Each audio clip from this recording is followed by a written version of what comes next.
안녕하십니까? 삶의 깊이를 더하는 지혜의 샘, 진리의 말씀 시간입니다.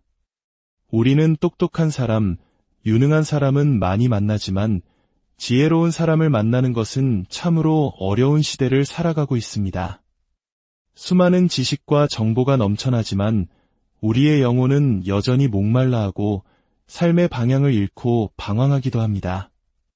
오늘 우리는 성경 야고보서 3장의 말씀을 통해 참된 지혜란 무엇인지 함께 묵상하고자 합니다. 이 이야기가 여러분의 마음에 깊은 울림을 준다면 하나님의 은혜가 더 널리 퍼져나갈 수 있도록 이 영상을 소중한 분들과 나눠주시고 구독과 좋아요로 저희의 여정에 동행해 주십시오. 여러분의 그 작은 손길 위에 주님의 평화가 가득하기를 기도합니다. 자, 이제 함께 말씀 속으로 들어가 보겠습니다. 야고보서 3장 13절은 우리에게 이렇게 묻습니다. 여러분 가운데 지혜 있고 이해력이 있는 사람이 누구입니까? 정말 중요한 질문입니다. 우리는 주변에서 정말 똑똑한 사람들을 많이 봅니다. 학문적으로, 신학적으로 해박한 지식을 자랑하며 여러 학위를 가진 사람들도 있습니다. 하지만 우리가 친구에게 그 사람에 대해 이야기할 때 그분은 정말 지혜로운 분이야. 꼭 한번 만나봐 라고 자신있게 말할 수 있는 사람은 과연 몇이나 될까요? 야고보 사도는 3장 서두에서 가르치는 자, 즉 교사가 되려는 사람들에게 엄중한 경고를 합니다. 내 형제들아, 너희는 선생된 우리가 더 큰 심판을 받을 줄 알고 선생이 많이 되지 말라. 입과 혀를 많이 사용하는 만큼 우리가 하는 모든 말에 대해 책임을 져야 한다는 것은 당연한 이치입니다. 마음속에 가득한 것이 입으로 나오기 때문입니다. 야고보는 단순히 혀의 사용법에 대해 말하는 것이 아닙니다. 그는 가르치는 자에게 요구되는 가장 중요한 덕목, 즉 영적인 성숙함을 이야기하고 있습니다. 그리고 그 성숙함은 바로 혀를 다스리는 능력에서 드러납니다. 야고보가 강조하는 것은 전문적인 지식이나 능력이 아니라 실천적인 경건함입니다. 2장에서 행함이 없는 믿음은 죽은 것이라며 내 믿음을 내게 보이라고 외쳤던 것처럼 이제 3장에서는 당신의 지혜를 보여주시오라고 말하고 있는 것입니다. 눈에 보이고 삶으로 증명되는 살아있는 지혜 말입니다. 물론 야고보는 이미 1장 5절에서 모든 지혜의 근원이 어디에 있는지를 명확히 밝혔습니다. 너희 중에 누구든지 지혜가 부족하거든 모든 사람에게 후히 주시고 꾸짖지 아니하시는 하나님께 구하라. 그리하면 주시리라. 이것은 구약의 솔로몬 왕이 하나님께 간절히 구했던 바로 그 지혜입니다.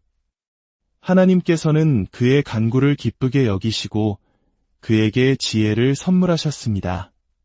그리고 솔로몬은 잠언을 통해 자신의 자녀들에게 그리고 오늘 우리에게 그 지혜의 중요성을 끊임없이 강조합니다. 잠언 2장의 말씀을 들어보십시오.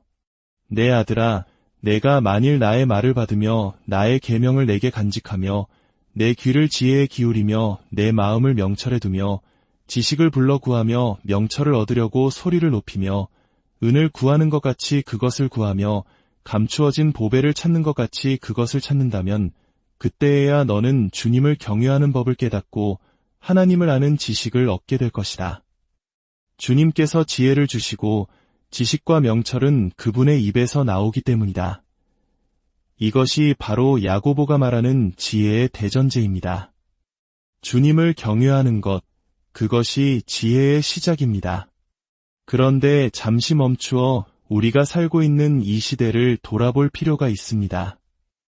우리는 인류 역사상 거대한 변화를 겪은 시대의 끝자락에 살고 있습니다. 바로 계몽주의라고 불리는 시대입니다. 계몽주의 시대의 사람들은 하나님의 자리에 인간의 이성을 올려놓았습니다. 하나님의 계시와 말씀 대신 인간의 합리성과 과학적 사고가 모든 것의 중심이 되었습니다. 이 변화를 상징적으로 보여주는 흥미로운 예가 있습니다. 세계 최고의 대학 중 하나인 하버드 대학교의 이야기입니다. 1642년 하버드 대학교가 학생들에게 배포한 안내서에는 이런 문구가 적혀 있었습니다. 모든 학생은 자신의 삶과 학문의 주된 목적이 하나님과 예수 그리스도를 아는 것이며 이것이 곧 영생임을 분명히 배우고 깊이 명심해야 한다. 그러므로 그리스도를 모든 건전한 지식과 학문의 유일한 기초로 삼아야 한다. 17세기 하버드 대학교의 교표 중앙에는 지금도 남아있는 베리타스, 즉 진리라는 라틴어가 새겨져 있습니다. 하지만 원래의 교표는 그것이 전부가 아니었습니다. 원래의 문구는 베리타스, 크리스토 에트 에클레지에였습니다. 그리스도와 교회를 위한 진리라는 뜻입니다. 하지만 계몽주의의 물결 속에서 그리스도와 교회를 위한이라는 문구는 사라지고 오직 진리라는 단어만 남게 되었습니다. 하나님의 계시, 지혜의 근원이 옆으로 밀려나고 인간 중심의 과학적 합리주의가 그 자리를 차지한 것입니다. 그 결과는 무엇이었을까요? 세상은 혼란과 위기에 빠졌습니다. 오늘날 수많은 젊은이들이 삶의 의미를 찾지 못하고 방황하고 있습니다. 그들의 삶을 지탱해줄 정서적, 지성적, 영적인 토대가 없기 때문입니다. 그들은 나는 이유 없이 태어났고 우연히 살아가다가 결국 망각 속으로 사라질 존재라는 공허한 사상에 물들어 있습니다. 이러한 허무주의는 다양한 문화 현상으로 나타났습니다. 사무엘 베케트의 연극 고도를 기다리며에서는 아무도 오지 않고 아무 일도 일어나지 않습니다. 90년대 큰 인기를 끌었던 미국의 시트콤 사인펠드는 제작자 스스로 아무것도 아닌 것에 대한 쇼라고 불렀습니다. 궁극적인 의미가 사라진 세상에서 벌어지는 희극적인 상황들을 보여주며 지혜와 명철이 얼마나 타락하고 결핍되었는지를 역설적으로 드러냈습니다. 이것이 바로 인간이 하나님을 거부한 끝에 마주하게 된 마지막 열매, 즉 허무함입니다. 셰익스피어의 비극 맥베스의 대사처럼 인생은 바보가 짓거리는 이야기와 같아서 소리와 분노로 가득 차 있지만 아무 의미도 없는 것이 되어버렸습니다. 이제 다시 본문으로 돌아와 야고보서가 제시하는 대조를 살펴보겠습니다. 첫째로 지혜로운 온유함과 독한 시기와 이기적인 야망의 대조입니다. 온유함. 현대사회에서는 거의 사용되지 않고 종종 약함과 동의어로 오해받는 단어입니다. 하지만 성경에서 말하는 온유함은 결코 약함이 아닙니다. 야고보는 이미 한 장에서 너희 영혼을 능히 구원할 바 마음에 심어진 말씀을 온유함으로 받으라고 말했습니다. 온유함은 하나님의 말씀을 받아들일 수 있는 부드러운 마음의 밭과 같습니다. 분노와 더러운 마음은 말씀의 씨앗이 자라지 못하게 하지만 온유한 마음에는 말씀이 깊이 뿌리내려 구원의 열매를 맺습니다. 온유한 사람은 어떤 사람일까요? 그는 다가가기 쉬운 사람입니다. 자신의 지혜를 뽐내며 다른 사람을 어리석게 만드는 사람이 아닙니다. 오히려 다른 사람을 편안하게 해주고 세워주는 사람입니다. 구약의 모세는 온유한 사람으로 알려져 있습니다. 그는 과거에 살인이라는 큰 죄를 짓기도 했지만 하나님 안에서 변화된 후 수많은 백성들이 그에게 나아와 조언을 구하는 지도자가 되었습니다. 사람들이 어리석게 느껴지게 만드는 지도자에게 누가 나아가려 하겠습니까? 무엇보다도 우리 주 예수 그리스도께서 친히 말씀하셨습니다. 나는 마음이 온유하고 겸손하니 나의 멍에를 메고 내게 배우라. 그리하면 너희 마음이 쉼을 얻으리니. 온유한 사람은 하나님을 높이 여기고 자신에 대해서는 냉철하게 평가하며 다른 사람에 대해서는 너그러운 시각을 가집니다. 그의 마음은 언제나 하나님의 말씀에 복종하며 하나님의 손길 아래 살아갑니다. 내 삶의 모든 순간 내가 인지하지 못했을 때조차도 나를 안전하게 인도하신 보이지 않는 하나님의 손길을 인정하는 겸손함, 그것이 바로 온유함입니다. 이러한 온유함은 그 자체로 매력적입니다. 이것은 다른 사람의 재능을 시기하고 이기적인 야망에 사로잡혀 경쟁하고 자신을 뽐내려는 교만한 태도와는 정반대입니다. 둘째로, 세상적 지혜와 하늘로부터 오는 지혜의 대조입니다. 야고보는 마음에 독한 시기와 다툼이 있다면 그것은 위로부터 내려온 지혜가 아니라고 단호하게 말합니다. 그 지혜의 정체는 무엇일까요? 첫째, 그것은 세상적입니다. 계몽주의의 지혜, 전도서의 저자가 해 아래에서 삶의 수수께끼를 풀려고 했던 지혜입니다. 이것은 오직 이 땅의 것, 눈에 보이는 것에만 초점을 맞춘 지혜입니다. 둘째, 그것은 정욕적입니다. 즉, 영적이지 않다는 뜻입니다. 예언자는 말했습니다. 지혜로운 자는 그의 지혜를 자랑하지 말라. 용사는 그의 용맹을 자랑하지 말라. 부자는 그의 부유함을 자랑하지 말라. 자랑하는 자는 이것으로 자랑할지니 곧 명철하여 나를 아는 것과 여호와는 사랑과 정의와 공의를 땅에 행하는 자인 줄 깨닫는 것이라. 세상적인 지혜는 하나님을 아는 영적인 차원을 이해하지 못합니다. 셋째, 그것은 마귀적입니다. 야고보는 표현을 아끼지 않습니다. 이 지혜는 단순히 다른 관점이 아니라 악한 영적인 세력에 뿌리를 두고 있다는 것입니다. 바울이 에베소서에서 말했듯이 우리의 싸움은 혈과 육을 상대하는 것이 아니라 하늘에 있는 악의 영들을 상대하는 것입니다. 그렇다면 위로부터, 하늘로부터 오는 지혜는 어떤 모습일까요? 야고보는 그 특징들을 아름답게 나열합니다. 첫째, 성결합니다. 두 마음을 품지 않은 순수함입니다. 도덕적으로, 지성적으로, 영적으로 온전함을 의미합니다. 둘째, 화평합니다. 다투기를 좋아하지 않고 평화를 만들어내는 성품입니다. 물론 이것이 진리에 대해 타협한다는 의미는 아닙니다. 하지만 하늘의 지혜는 이기적인 야망과 편안하게 공존할 수 없습니다. 셋째, 관용하고 양순합니다. 다른 사람에게 너그럽고 이치에 맞는 말에 귀를 기울일 줄 압니다.